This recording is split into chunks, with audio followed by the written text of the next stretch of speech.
Don't hate me for saying this, but the real reason your photography hasn't improved or isn't where you want it to be may just be because you're too much of a photography puritan and traditionalist. My name is Gabriel Perez Silva, and I'm a fashion and celebrity photographer based out of New York City. Let me come here and tell you that there is no one way to do things in photography, and I've learned this throughout the years. A very Puritan, traditional viewing photographer might say, you know, oh, the only real way you should develop film is you yourself doing it and being in the process in the lab and, you know, having the tray in the dark room. Another one may say, oh, that's not photography anymore for somebody who does like photo collages or stuff like that. You know, I'm just giving you examples that I find out of my brain at the moment, but I think you get an idea of what I'm saying, right? You know, I see a ton of these photographers on like forums like Reddit, even maybe Facebook groups sometimes. They'll be like dissing or talking down to somebody in the group who's asking a simple question or saying something or put up a picture, and they're like, no, it's the wrong way to do it. Oh my God, like, what are you doing? Like, or they'll be going off like, you know, the specs and all this stuff about models and cameras. They know everything in the book, you know? And then it's like you go look at their work and it's like, all right, why is it that some experimental college kid who really knows nothing other than turning on his camera and like pushing buttons, but he's not scared to get down and dirty, you know, is shooting some real gnarly stuff, while this like super knowledgeable on like the technical side of things photographers producing mid work or subpar? It would really make you think. You'd think they'd be better. That's where it's what I'm saying. You don't want to limit yourself, because they're probably like, no, I can't shoot this if it's not in these correct formats. I can't shoot this if it's not in this correct setting. You know, I can't shoot this if I'm not using this, that, the third, you know. But while the other person isn't really caring about that, they're just like, oh, let me just, you know, see how I can make it happen. And that should be the motto. Like, how can I make it happen? Not, oh, it can't be this way. It's just like, how can I make it be this way? How can I make it happen? Whatever means necessary, you know? Food for thought. And I'm not saying it's not good to know the technical things, because I think I'm very, you know, I believe it's very important to know the technical things first and learn, you know, those type of things and really understand it. And then you can be like, then you can be a real, you know, a real dog, you know what I'm saying? Because then you'll know how to do it, and then you'll have the experimental freedom of it, and you can really do something nice, you know, when you have those abilities working together. You don't have to limit yourself to every single time you shoot something to have to start over, you know, building presets and not editing and editing from scratch and all this stuff because you want to feel traditional. Like, you're just killing yourself more time. You're making it more difficult, making it harder to develop a style, really, because, for example, what I do is I have my presets that I've built, you know, out of my own, you know, that I've built over time. And then when I do my work, I go in and I use them and I apply them, and then I tweak them and change them, you know, to work with that specific project that I'm working on, or to fit that image or whatever it is. But, you know, it helps you expedite and, you know, build your look and already have that look available to work from. And you already kind of know when you're shooting what something's gonna look like. So if anything, you're making things more difficult for yourself by trying to, you know, die on this branch that you don't need to die on, you know?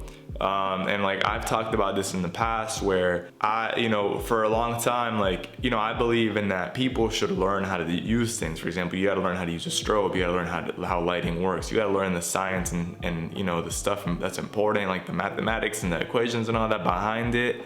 But at the same time, people who spend too much time focusing on just the technical side of things, and not the actual creating side of things, you put yourself, you cap off your limits. You know, you're blocking yourself, you put yourself in a bubble, you put yourself in a box with a chain, and until you can kind of like see outside of that and you know, step outside of that uncomfortability for yourself where you feel like a fraud or something, you're not really gonna be able to grow. You know, when I was starting, I had an issue similar to this where I would edit these photos and then I would use ViscoCam, and there was these cool frames that they had, and I thought they were really dope and it would look really cool, but I was like, am I a fraud for doing this on the phone and not being able to do this on my Photoshop where like a real professional photographer would do it?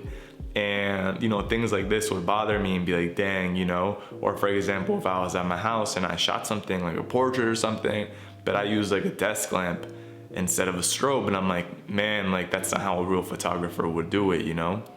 So I'm like, I would be a little bit shy to celebrate myself in the image that I produced, feeling that way. But what I've learned throughout the years and where I've acquired the knowledge to do these things and use this equipment and do it the proper way, I've also learned that none of these other ways that I was doing it where I felt it was wrong. They were all correct.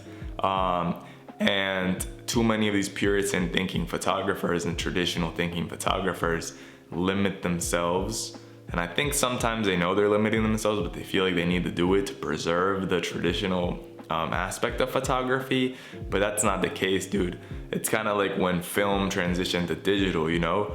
Like a lot of the biggest photographers were the quickest ones to transition. Like, you know, for example, right now there's a lot of changes in terms of like AI transitioning into like, you know, even photo collaging, stuff like that. Like, and you know, I was photo collaging back in 2018 when not a lot of people were doing it yet, and I kind of stopped doing it for a while because I felt as well like, is this real photography? And you know, that is more of a mixed medium stuff too, which I think is even cooler. You know, you're like, you know, it's really dope. I think photo collaging is really awesome. But yeah, it is still photography. You know, you're mixing your images. A lot of times people who are a little bit too methodical and too kind of traditional way, and they're thinking of photography and photo shoots and, you know, preparing and putting together a whole concept to shoot versus just picking up the camera and shooting. They lose a lot of time and a lot of practice time, which actually leads me into the next point. Back in the early thousands, I believe, there was a photography professor at a university, and he divided his classroom into two. And one half of the class was assigned that they were gonna produce, you know, quantity over quality. So it was gonna be, they were gonna shoot as much as they could, and at the end of the year, they'd come up with 100 images to show the classroom to be judged on for their final grade. The other half of the class was gonna be quality over quantity, and they would spend the year and doing, I mean, whatever, they can shoot as much as they want, but at the end of the year, or semester, they would come up and show one final image, and they'd be graded for the whole semester for that one image. And you know, which one do you think performed better? You know, maybe your mind would want to tell you the quality over quantity one, but actually you would be wrong. The quantity one in this case performed the best, because while the quality one image group was spending so much time, you know, thinking and trying to come up with the best idea possible and putting together a plan and producing and putting things together where they could and figuring out what they were gonna do, the other team wasn't scared to be out shooting nonstop, you know, trying different experiments, trying different things. And that at the end of the day resulted in the quality one image group having subpar, you know, low level one image, while the other group had many more, and they were much better because they had so much ability and room for practice, and they weren't limited within that cap and square and cage and lock, you know? You don't want to spend so much time planning and then it ends up you're just not shooting at all and you spend the whole time planning. This is one of the many things that I touch on in the new guide that just dropped. I know you've been waiting since the last guide I dropped. I think like at least like 100 of you guys have downloaded it. This one I really put my whole, you know, heart and mind into. Like I was really thinking like what's something that you guys could really, you know, benefit from. It's only $5 right now. The guide is called Everything You Need to Plan a Photo Shoot. And like I said, I really made sure that this would be something that actually had value and, you know, would actually help you and would actually expedite this process of you starting to work and be more professional. And I put in things that, you know, really would have been beneficial to me when I started. I feel like, you know, how to plan a photo shoot is something that a lot of people wonder and ask. But a lot of these photography questions, it's not like you know, sure, you go to school, but most people don't. And even then, it's like, you know, where do you find out this information? You know, you can go get a book, but most of the time it's geared towards, you know, beginner level people. Like this guide is from a working professional photographer, you know, in the scene that you want to be in, you know, the level you want to go to. and higher, because, you know, I've also assisted photographers, you know, when I was starting, were really big and really big shoots. And not only does this tell you everything you need to plan a photo shoot, but also what you'll expect on set. You'll get like a draft of what to say to reach out to team members and build your team. You'll get understanding of mood boards, how call sheets work, and just kind of everything that goes into producing a professional photo shoot. So that can be from, you know, you in your college dorm with friends or for a school project, all the way to actual real professional, real industry photo shoots that you would produce. And that's from, like, you know, really up to really big ones. You know, everything you need to produce any photo shoot is in this guide. And like I said, I really made sure to make it really good. Like, anything you need to know really is in that guide. You can spend so much time preparing, planning, thinking on what you're gonna shoot, how you're gonna shoot it, how you're gonna execute it. And then now 2 years have gone by, and I'm not dissing anybody, for real. I'm trying to help you, really. This is, you know, constructive criticism. And if you're feeling attacked right now, maybe you should listen even harder, you know? And you don't have to agree with everything I say. You know, everything is relative to the situation or whatever. So 2 years go by, you know, you wasted on one project, on, you know, one series. Meanwhile, in those past 2 years, some other dude or girl or anything in between has been just shooting as much as they could, you know, waking up, calling up friends, let's go outside and shoot whatever, you know. You don't need to put a whole team together to practice, to shoot.